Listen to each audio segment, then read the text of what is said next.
Queridos amigos e companheiros na fé, é com grande reverência e expectativa que hoje nos debruçamos sobre um tema que tem fascinado e intrigado os crentes ao longo dos séculos: a identidade do Anticristo. Em um mundo cada vez mais tumultuado e incerto, entender as características e os sinais que nos foram revelados nas Escrituras sobre essa figura enigmática se torna essencial para fortalecer nossa fé e discernir os tempos em que vivemos. Você já se perguntou como o Anticristo é descrito na Bíblia e como podemos identificá-lo nos dias de hoje? Este conhecimento não só nos prepara espiritualmente, mas também nos ajuda a enfrentar os desafios que surgem em nossa caminhada de fé. Ao mergulharmos nas passagens bíblicas que descrevem o Anticristo, esperamos oferecer orientações claras para que cada um de nós possa discernir a verdade e se fortalecer contra a grande mentira que se aproxima. Vamos começar entendendo o termo Anticristo, que aparece especificamente nas epístolas de João. Em 1 João 2,8, lemos: Filhinhos, esta é a última hora, e conforme ouvistes que vem o Anticristo, já muitos anticristos têm surgido, pelo que conhecemos que é a última hora. Aqui, João nos alerta que muitos anticristos já estão presentes no mundo, indicando que o espírito do anticristo não se limita a uma única pessoa, mas se manifesta como uma ideologia e um movimento que se opõe a Cristo e aos seus ensinamentos. Em 1 Tessalonicenses 3,4, o apóstolo Paulo nos apresenta outra figura relacionada ao anticristo, o homem da iniquidade, ou o filho da perdição. Ele diz: Ninguém de maneira alguma vos engane, porque não será assim sem que antes venha a apostasia, e se manifeste o homem do pecado, o filho da perdição, o qual se opõe e se levanta contra tudo que se chama Deus, ou é objeto de culto, de sorte que se assentará como Deus, no templo de Deus, querendo parecer Deus. Esta passagem revela o caráter do anticristo como alguém que irá exaltar a si mesmo e se colocar no lugar de Deus, buscando enganar e atrair a adoração das pessoas. No decorrer da história, essas descrições levaram a várias interpretações sobre quem ou o que pode ser o anticristo. Durante a Reforma Protestante, muitos reformadores consideraram o papado como a manifestação do anticristo, vendo na Igreja Católica da época um desvio significativo dos ensinamentos cristãos. Outras figuras históricas, como Napoleão e até líderes contemporâneos, foram associadas aos traços do anticristo, cada uma representando, em seus contextos, uma ameaça ao bem-estar espiritual e social da humanidade. Em 2 Tessalonicenses 2, 9-10, Paulo nos alerta sobre o poder do anticristo de iludir. A vinda desse iníquo é segundo a eficácia de Satanás, com todo o poder e sinais e prodígios de mentira e com todo o engano da injustiça para os que perecem. O anticristo usará sinais e prodígios aparentemente milagrosos para atrair muitos e promover suas mentiras. Ele é, acima de tudo, um enganador, cuja habilidade de torcer a verdade é sua arma mais poderosa. É por isso que sempre devemos estar retos na fé e entender profundamente o que a Bíblia tem a nós dizer. Pensando nisso, criamos o resumo bíblico, onde ensinará toda a Bíblia de Gênesis a Apocalipse, preparando você para não cair nas falsas promessas do anticristo. O link está no primeiro comentário fixado. Outra característica fundamental do anticristo é sua exaltação de si mesmo como divino. Em 3 Tessalonicenses 2,4, Paulo descreve: o qual se opõe e se levanta contra tudo o que se chama Deus, ou é objeto de culto, de sorte que se assenta como Deus, no templo de Deus, querendo parecer Deus. A arrogância e a pretensão de divindade são marcas registradas do anticristo, e ele tentará se exaltar acima de todas as religiões e autoridades. O livro do Apocalipse, especialmente o capítulo 13, apresenta a imagem de uma besta que simboliza o anticristo.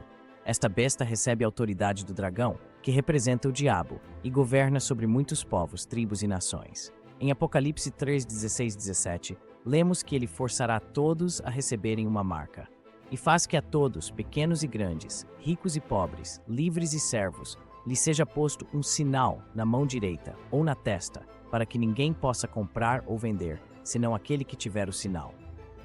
Esse sistema de controle econômico será uma das formas pelas quais o anticristo manterá seu domínio sobre as nações, criando um sistema global de controle. Outra característica importante do anticristo é a perseguição. Em Apocalipse 3:7, lemos que foi permitido a ele fazer guerra contra os santos e vencê-los. O anticristo perseguirá os fiéis e se tornará um grande adversário para os cristãos. Ele verá os seguidores de Cristo como seus maiores inimigos e os perseguirá brutalmente, tentando eliminar sua influência e fidelidade. Por fim, o anticristo será uma figura extremamente persuasiva, conquistando muitos seguidores ao se apresentar como um salvador e solucionador de problemas. Daniel 8:25 diz que pela sua astúcia fará prosperar o engano em sua mão, e no seu coração se engrandecerá e destruirá a muitos que vivem despreocupadamente. Ele oferecerá uma falsa sensação de segurança e estabilidade, seduzindo as pessoas com promessas vazias.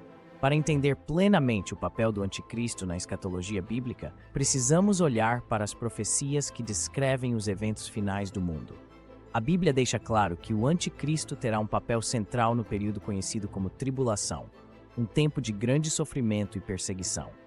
No livro do Apocalipse, ele é retratado como a besta que emerge do mar, controlando nações e exigindo adoração.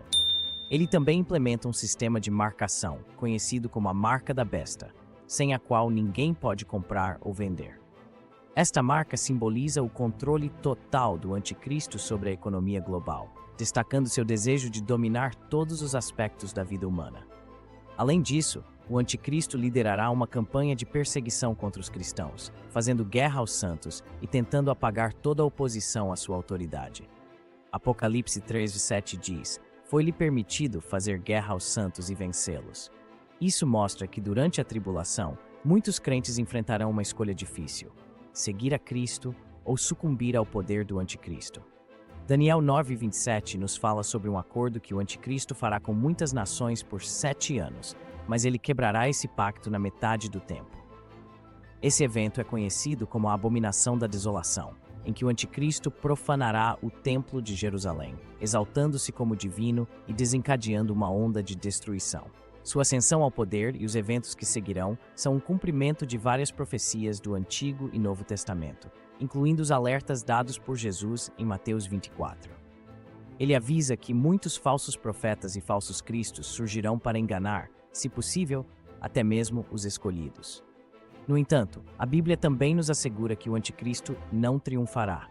Sua derrota está garantida com a segunda vinda de Cristo, quando Jesus descerá do céu para derrotar o anticristo e estabelecer seu reino eterno.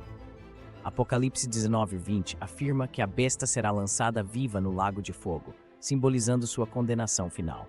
A Bíblia é nossa âncora de verdade, em um mundo onde o anticristo e seus seguidores tentarão distorcer as palavras sagradas para seus próprios propósitos.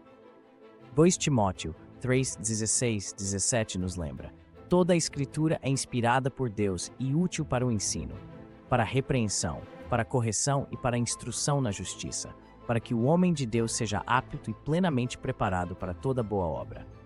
Leia e estude as Escrituras regularmente para entender os sinais e profecias e evitar ser enganado. A oração é outra ferramenta poderosa. Jesus nos instruiu em Mateus 26:41: "Vigiai e orai para que não entreis em tentação. O espírito, na verdade, está pronto, mas a carne é fraca." A oração fortalece nossa conexão com Deus e nos dá discernimento espiritual para reconhecer o engano do anticristo. Peça sabedoria e orientação ao Espírito Santo. Em Hebreus 10:25, somos encorajados a não deixarmos de nos reunir. Não deixemos de congregar-nos, como é costume de alguns. Antes, façamos admoestações, e tanto mais quanto vedes que o dia se aproxima. Participe de uma comunidade cristã que compartilha de sua fé para receber apoio mútuo e orientação espiritual. Compartilhe a mensagem de Cristo e viva de forma que suas ações reflitam a luz de Deus. Lembre-se do conselho de Paulo em Filipenses 2:15. "Para que sejais irrepreensíveis e sinceros, filhos de Deus, inculpáveis no meio de uma geração perversa e corrupta, entre a qual resplandeceis como astros no mundo." O livro de Apocalipse nos garante que o anticristo será derrotado e que Cristo reinará. Mantenha sua fé no poder e no plano de Deus, sabendo que a vitória final pertence ao Senhor. Se você achou este estudo útil, compartilhe-o com seus amigos e familiares para que eles também estejam preparados. Juntos, podemos fortalecer nossa fé e nossa comunidade, sabendo que a vitória final pertence ao Senhor. Que Deus os abençoe e os guie na verdade, pois a luz de Cristo sempre brilhará mais forte do que qualquer escuridão.